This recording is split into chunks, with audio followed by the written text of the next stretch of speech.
دیکھیے جہاں تواصی بالحق ہوگا معاشرے سے ریزنٹمنٹ لازماً آئے گی. میں نے بتایا بچے ہی آپ کے گلے پڑ جائیں گے. آپ کون ہیں ہمارے معاملے میں دخل دینے والے؟ اور آپ بڑے حق کی بات کریں تو جن کی خدائی کے تخت جمے ہوئے ہیں وہ آپ کی بات جو ہے وہ چلنے دیں گے؟ وہ تو خود خدا بنے ہوئے، خود حاکم بنے ہوئے ہیں. لہذا ریزنٹمنٹ از اے رول، اپوزیشن از اے رول. ایک بگڑے ہوئے معاشرے میں اگر اپوزیشن نہیں ہو رہی، ریزنٹمنٹ نہیں ہو رہی، تو پھر تیسری مرتبہ کہہ رہا ہوں پھر حق کی دعوت نہیں ہے. آپ نے اندر خانے کوئی معاہدہ کیا ہوا ہے اس باطل کے ساتھ، ہم تمہیں نہیں چھیڑیں گے، تمہاری دکھتی رگ پر ہاتھ نہیں رکھیں گے، بس ہم واز کہیں گے، پھر ٹھیک ہے. بلکہ وہ خود آپ کے گلے میں ہار ڈال دیں گے. وَتَوَاصَوْا بِالصَّبْرِ، صبر. یہ صبر جو ہے بہت سے معنی میں آتا ہے. صبر علی الاطاعہ، اطاعت پر صبر کرنا. شدید سردی کا موسم ہے، فجر کا وقت ہے، پانی گرم نہیں ہے، ٹھنڈا ہے، اس ٹھنڈے پانی سے بھی وضو کر کے نماز پڑھنا، یہ صبر علی الطاعہ، اللہ کی اطاعت پر صبر. مئی جون کا مہینہ ہے، روزہ سخت ہے، لمبا ترین ہے، صبر کرنا. وَهُوَ شَهْرُ الصَّبْرِ، حضور نے فرمایا تھا جب شعبان کے آخری روز آپ نے خطبہ دیا تھا، یا ایھا الناس قد اظلکم شہر عظیم، اے لوگو تم پر ایک بہت عظمتوں والا مہینہ سایہ فگن ہو گیا ہے. اس مہینے کی ایک ڈیفینیشن کیا تھی؟ وَهُوَ شَهْرُ الصَّبْرِ، وہ صبر کا مہینہ. ایک ہے صبر عن المعصیہ، معصیت کے مقابلے میں اپنے آپ کو روک کے رکھنا. ٹیمپٹیشن ہے. زلیخا نے کیا نہیں کیا تھا حضرت یوسف کے ساتھ؟ یہ روکنا، تھامنا. قرآن مجید میں بھی الفاظ بڑے عجیب آئے ہیں. وَلَقَدْ ہمت بِهِ وَهَمَّ بِهَا لَوْلَا أَن رَأَىٰ بُرْهَانَ رَبِّهِ. وہ عورت تو اس کی طرف بڑھی ہی تھی، وہ بھی بڑھتا اگر وہ اللہ کے کوئی برہان نہ دیکھ لیتا. کیا چیز اللہ نے اس وقت دکھائی ہے؟ جوان آدمی ہے، جوان رانا ہے، ایک عورت بدی کی دعوت دے رہی. روکنا، تھامنا اپنے آپ.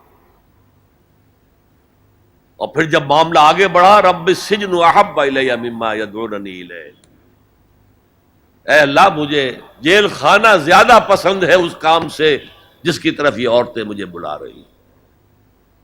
یہ صبر عن المعصیہ، صبر علی الطاعہ، صبر علی المعصیہ.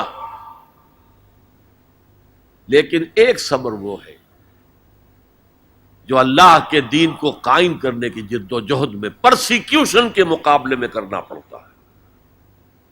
جب مکے میں پرسیکیوشن ہو رہی تھی نوجوانوں کی، غلاموں کی، کنیزوں کی، جب صبر کرو، صبر کرو، جھیلو. جب حضرت یاسر رضی اللہ تعالی عنہ اور ان کی اہلیہ حضرت سمیہ رضی اللہ تعالی عنہ اور بیٹا عمار ابن یاسر ٹارچر کر رہا تھا، ابو جہل ان کو ٹارچر کر رہا تھا ہر طرح سے، کبھی جسم کا حصہ جلایا، کبھی کچھ اور کیا. تنگ آ گیا، کسی طریقے سے بھی کوئی کلمہ کفر کہنے کے لیے آمادہ نہیں ہوئی، نہ حضرت سمیہ اور نہ حضرت یاسر. حالانکہ شریعت میں اجازت ہے، جان بچانے کے لیے کلمہ کفر کہا جا سکتا ہے بشرطے کہ ایمان دل میں قائم رہے، برقرار رہے. لیکن عزیمت کیا، جان دے دو، کلمہ کفر نہ کہو. حضور پاس سے گزرتے تھے اور چونکہ حکم صحابہ کو یہ تھا، ورنہ میرے اندازے میں اس وقت کم سے کم 40 صحابہ موجود تھے مکے میں، وہ تکہ بوٹی کر دیتے ابو جہل کی. بعد میں جو ہوتا دیکھا جاتا. کیا 70 صحابہ احد میں شہید نہیں ہو گئے؟ تو اس وقت اگر چند صحابہ شہید ہو جاتے تو کون سی بڑی بات.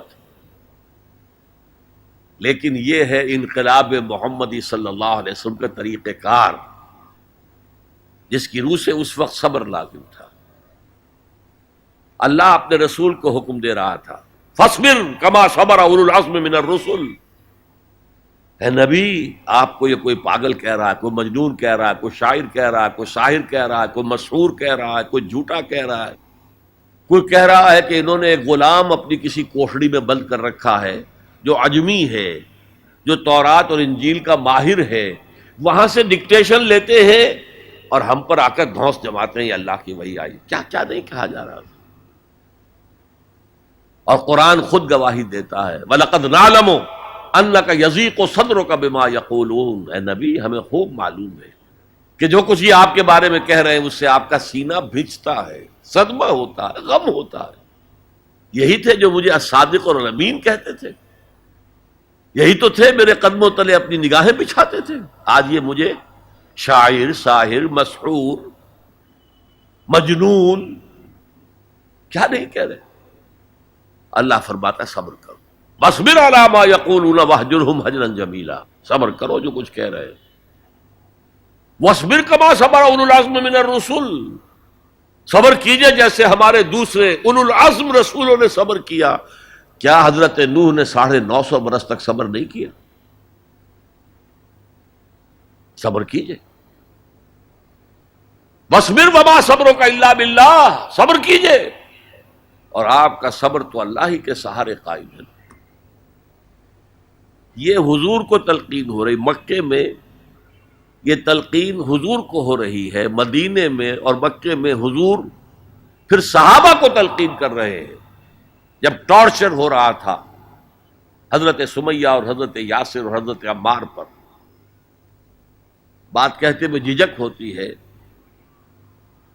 بیٹے کو، جوان بیٹے کو، عمار کو ایک ستون سے باندھ دیا گیا، ان کے سامنے ان کی ماں کو برہنہ کیا. حضور پاس سے گزر رہے ہیں اور کیا کہہ رہے ہیں؟ اصبروا یا آل یاسر فإن موعدکم الجنہ. اے یاسر کے گھر والوں، صبر کرو، تمہارے وعدے کی جگہ جنت ہے، جنت میں تمہارے استقبال کی تیاریاں ہو رہی ہیں، صبر کرو. اور انہوں نے صبر کیا. حضرت سمیہ کے سامنے ابو جہل نے ایک چھوٹا سا بت کوئی پیش کیا. ایک دفعہ کہہ دو کہ ہاں اس میں بھی کچھ ہے، اسے بھی کچھ اختیار ہے، میں چھوڑ دوں گا تجھے. انہوں نے تھوک دیا اس بت کے اوپر اور غصے میں آ کر اس نے برچھا جو ہے، برہنہ تو کیا ہوا تھا، ان کے شرمگاہ کے اندر مارا ہے جو پورے جسم سے آر پار ہو گیا. یہ تھا صبر. اصبروا اصبروا اصبروا. پھر مدنی دور میں آ کر ایک دوسرا صبر شروع ہو گیا. اب جنگوں کا دور آیا، ہتھیلی پر جان رکھو اور باہر آ جاؤ. وَلَا تَقُولُوا لِمَنْ يُقْتَلُ فِي سَبِيلِ اللَّهِ أَمْوَاتٌ بَلْ أَحْيَاءٌ وَلَٰكِن لَّا تَشْعُرُونَ. يَا أَيُّهَا الَّذِينَ آمَنُوا اسْتَعِينُوا بِالصَّبْرِ وَالصَّلَاةِ. اے اہل ایمان، مدد حاصل کرو صبر سے اور نماز سے. إِنَّ اللَّهَ مَعَ الصَّابِرِينَ. یقیناً اللہ صابروں کے ساتھ ہے، صبر کرنے والوں کے ساتھ ہے. وَلَا تَقُولُوا لِمَنْ يُقْتَلُ فِي سَبِيلِ اللَّهِ أَمْوَاتٌ. کبھی نہ کہنا اس کو جو اللہ کی راہ میں قتل ہو جائے کہ وہ مردہ ہے. بَلْ أَحْيَاءٌ وَلَٰكِن لَّا تَشْعُرُونَ. وہ زندہ ہیں لیکن تمہیں اس کا شعور نہیں ہے. وَلَنَبْلُوَنَّكُمْ. اور ہم تمہیں لازماً آزمائیں گے. بِشَيْءٍ مِّنَ الْخَوْفِ وَالْجُوعِ وَنَقْصٍ مِّنَ الْأَمْوَالِ وَالْأَنفُسِ وَالثَّمَرَاتِ. خوف سے آزمائیں گے، بھوک سے آزمائیں گے، فاقے آئیں گے اور جان اور مال اور ثمرات کا ضیاع ہوگا، نقصان ہوگا. وَبَشِّرِ الصَّابِرِينَ الَّذِينَ إِذَا أَصَابَتْهُمْ مُصِيبَةٌ قَالُوا إِنَّا لِلَّهِ وَإِنَّا إِلَيْهِ رَاجِعُونَ. اے نبی بشارت دے دیجئے صبر کرنے والوں کو. صبر کرنے والے کون؟ جب ان پر کوئی مصیبت آئے، کوئی تکلیف آئے، کوئی آزمائش آئے تو وہ کہیں ہم اللہ ہی کے ہیں، اللہ ہی کی طرف ہمیں لوٹ جانا ہے. یہ ہے وہ صبر کہ جو علی الابتلاء، امتحان پر صبر ہو رہا ہے. تو 3 صبر میں نے آپ کو بتائے. صبر علی الطاعہ، اطاعت پر صبر. صبر عن المعصیہ، معصیت سے روکنا. صبر کے معنی اپنے آپ کو تھامنا، روکنا. اسی کے معنی میں لفظ استقاموا جو میں نے آپ کو بتایا تھا، ان الذین قالوا ربنا اللہ ثم استقاموا، جمے رہے. جان جا سکتی ہے لیکن اس کلمہ ایمان سے ہم پیچھے نہیں ہٹ سکتے. اور پھر جو بھی آزمائشیں آئیں برداشت کرو، جھیلو، اور آپس میں ایک دوسرے کو صبر کی وصیت اور نصیحت کرتے رہو. ہو سکتا ہے کسی کی ہمت جواب دے رہی ہو، اس کا حوصلہ بڑھاؤ، اس کے سامنے مثال پیش کرو خود صبر کر کے. خربوزے کو دیکھ کر خربوزہ رنگ پکڑتا ہے. جماعت زندگی کی یہ برکات ہوتی ہے. کونوا مع الصادقین، صادق لوگوں کے ساتھ رہو، جڑے رہو، تاکہ تمہارے اندر اگر کبھی کوئی کمزوری کا پہلو آئے تو اللہ تعالی اس جماعتی زندگی کی برکت کے طفیل سے تمہیں اثر نو کمر ہمت کسنے کی توفیق عطا فرمائے. هي الحلقات تحفظني بآيات من القرآن، هي الحلقات تملأني بحب المصطفى العدنان، هي الحلقات تحفظني